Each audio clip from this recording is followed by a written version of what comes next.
Today, I want to show you how I hire rockstar virtual assistants for all of my companies. And I will even take it a step further. This is how I hire great people for all of my companies. I have a great controller at Accounts Balance, my bookkeeping firm that's in the US. I have marketing people that I wouldn't consider VAs. I have bookkeepers that I wouldn't consider VAs. And I use this hiring process to hire for all of these positions. Now, if you think of hiring, I break it down into 4 parts: interviewing, onboarding, training, and managing. And each of those 4 parts is incredibly important. Interviewing is all about finding the right candidate. Onboarding is all about setting expectations, and pay attention to this part because this is where most entrepreneurs mess up. Training is all about teaching them your systems, and managing is all about getting the most out of them and also keeping them around, because when you hire A players, you want to keep them around for years to come. So let's talk about interviewing. At Outsource School, we call it our CARE interview process: communication, attitudes, red flags, and experience. We want to hire someone that has a trifecta of communication, of attitude, and the right experience.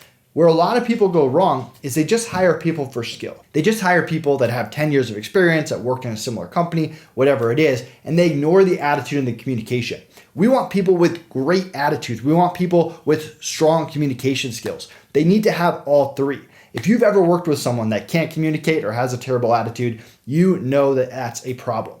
So with attitude, we like to learn about them. What do they care about? If someone cares about money more than anything else, that is a big red flag for us. Money's important. We all care about money on some level, but there's always someone out there that can pay your people more than you can. So money can't be the sole thing. We want people who have the entrepreneurial spirit, who love building, who love growing. They want to be a part of something. That's what we look for. And communication, they have to speak English at a high level, but that's just part of it. We have to be able to understand each other quickly, get on the same page, and not have to go back and forth every time we have a conversation. So that's how you want to structure your interview. How can you get to know this person, of what skill they have, what their communication is like, and what their attitude is?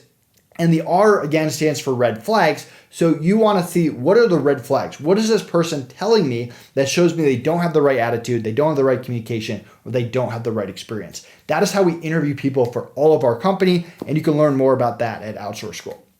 Next is onboarding. We spend a lot of time setting expectations. We want people to know exactly what they are getting into, and we call our onboarding method SICC: schedule, issues, communication, and culture. We go through all of that. So if we have a good interview with someone, before they start on day 1, we sit down and have an onboarding meeting, and we go through the schedule. Have they worked that schedule before, especially if they're outside the US? Are they really good with this, or anything that could pop up that would lead to issues? We go through issues, the common issues, the horror stories you've probably heard with virtual assistants: internet, power, personal issues, computer issues, you name it. We go through it, and we make sure they have backups for all these issues. We make sure that they know it's unacceptable and they can't work with us, that they're having these issues.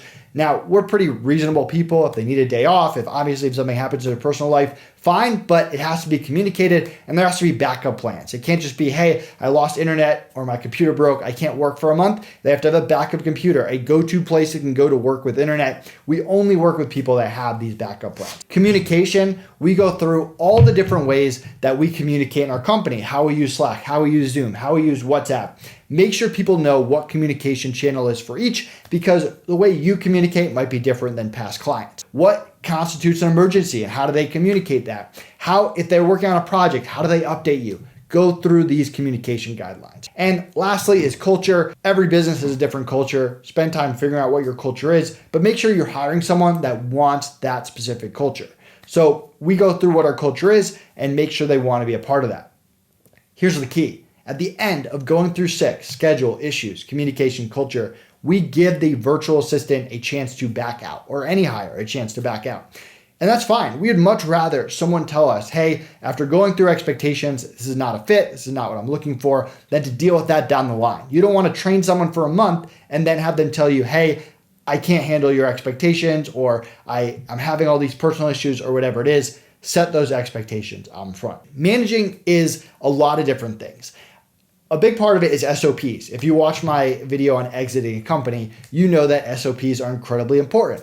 Break your SOPs down into the why, the how, and the important reminders. Why are they doing this task? Step by step, how do they do it? And this, you give the VAs or the higher ownership of the SOP to improve that over time. And then the important reminders. What would you do that would hurt this job? What are the things that they shouldn't forget for any reason? If you can break these down, it's going to make your business way better, sellable.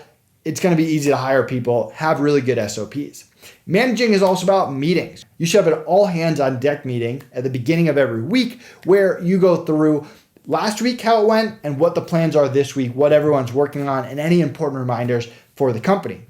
Each team should have a meeting once a week. You should do one-on-one performance reviews once a quarter. We go through a lot of this in Outsource School, but have set meetings with structures. Every meeting has an agenda. One other thing I'll touch upon here with managing people. If someone is not hitting the expectations that you went over in the onboarding, you stop all work, you have a meeting with them, and you go through and you reset expectations again. You dig deeper. Maybe they have something that in their personal life. Maybe they didn't understand the expectations, whatever it is.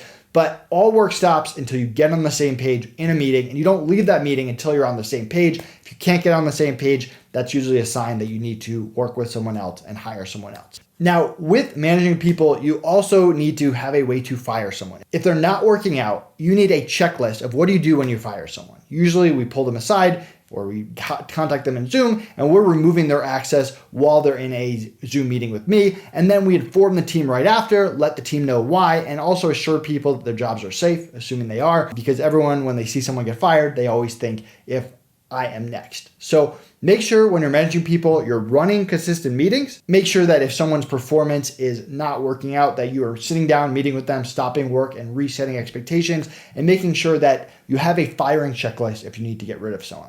You can learn more about this at outsourceschool.com or hit me up, Nathan@outsourceschool.com. Happy to answer any questions you have about hiring people. We went through interviewing, onboarding, training, and managing. And I kind of tried to give you some little hacks on how we do each part of the process. And yeah, thanks so much for watching this video and good luck. You want to hire A players and you want to be able to keep them around for years to come. That's the goal for anyone that we hire.